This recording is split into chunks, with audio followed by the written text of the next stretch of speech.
பின்னணி பாடகி உமா ரமணன் திடீரென்று மரணம். பின்னணி பாடகி உமா ரமணன் திடீரென்று நேற்று மரணமடைந்தார்.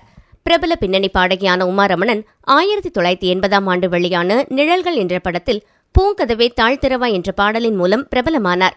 அதன் பிறகு ஆனந்த ராகம் கேட்கும் காலம், பூபாலம் இசைக்கும், கஸ்தூரி மானே போன்ற பாடல்களின் மூலமாக ரசிகர்கள் மத்தியில் பிரபலமானார்.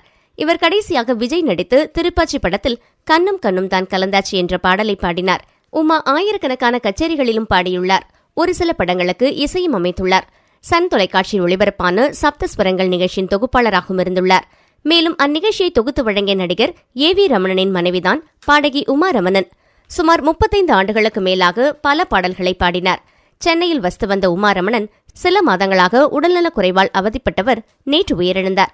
அவருக்கு வயது 69. இவரின் இறுதி சடங்கு சென்னை அடையாறில் உள்ள அவரது வீட்டில் இன்று மாலை நடைபெறுகிறது. இவரின் மறைவுக்கு திரைப்பிரபலங்கள் மற்றும் ரசிகர்கள் ஆழ்ந்த இரங்கலை தெரிவித்து வருகின்றனர்.